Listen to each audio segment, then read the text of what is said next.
बिस्मिल्लाहिर्रहमानिर्रहीम। अस्सलाम वालेकुम व्यूअर्स, कैसे हैं आप सब? उम्मीद करती हूँ आप सब खैरियत से होंगे। अल्लाह ताला आप सबको अपने हिफ्ज़ व अमान में रखें। आए नाज़रीन, आज हम जो है आपको मूंग की दाल बनाना सिखाते हैं, जो कि बहुत आसान और बिल्कुल ढाबा स्टाइल में है। बहुत आसान और बहुत जल्दी बन जाती है। चलिए आए स्टार्ट करते हैं। ये 1.5 कप मूंग की दाल है, जिसे मैंने अच्छी तरह साफ करके धो के आधे घंटे के लिए भिगो लिया था। ये हम शामिल करते हैं। बर्तन को अच्छी तरह साफ किया करें, कोई भी चीज़ ज़ाया नहीं होनी चाहिए।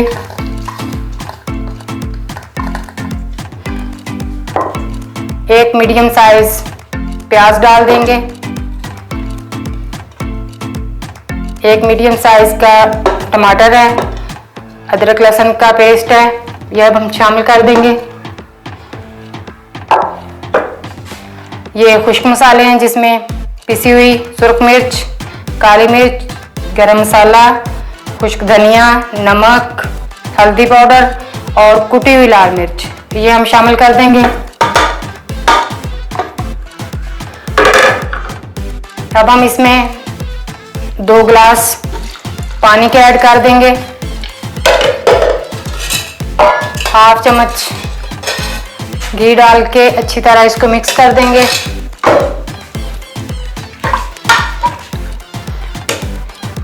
और अपना फ्लेम ऑन कर देते हैं। नाज़रीन, आप अगर इसे कढ़ाई में बना रहे हो तो आपको तकरीबन 15 से 20 मिनट लगेंगे इसको पकने में। हम प्रेशर कुकर में बना रहे हैं तो 4 से 5 मिनट में ये अच्छी तरह गल जाएगी। प्रेशर देते हैं।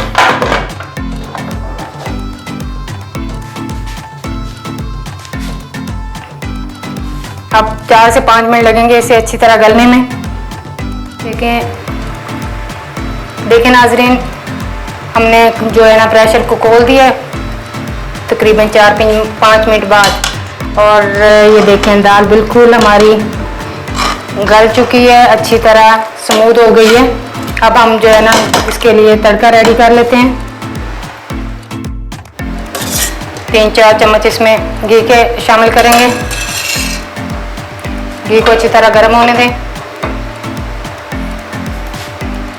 तड़के में हम बारीक कटी हुई सब्ज़ मिर्चें, लंबा लंबा कटा हुआ अदरक, 2-3 सूखी हुई लाल मिर्चें साबुत ये डालेंगे और 1 चम्मच साबुत ज़ीरा डालेंगे। इनको डाल के हल्का सा फ्राई कर लेंगे, ज़्यादा इनका कलर ब्राउन नहीं करना।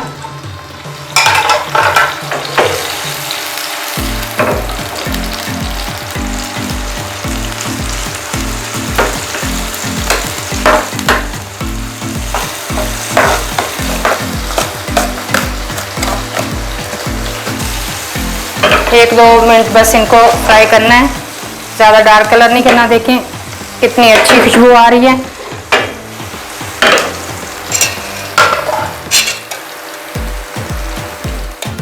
तड़का हमारा रेडी हो गया है।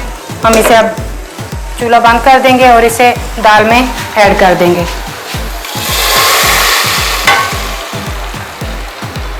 अच्छी तरह इसको मिक्स कर देंगे।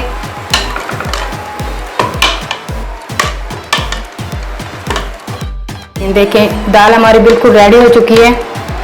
अपना फ्लेम हम बंद कर देते हैं और दाल जो है आपको एक प्लेट में निकाल के दिखाते हैं।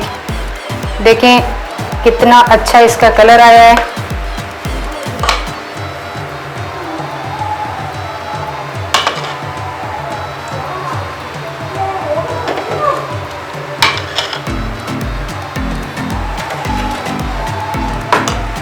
देखें माशाल्लाह कितना ही प्यारा इसका रंग है, इतना ही अच्छा इसका जायका है। आप इसे रोटी के साथ, उबले हुए चावलों के साथ खाएं, बहुत ही मज़े की है ये। अगर आपको हमारी वीडियो पसंद आई हो तो लाइक करें, शेयर करें और आपसे रिक्वेस्ट है कि चैनल को ज़रूर सब्सक्राइब कर दें। शुक्रिया।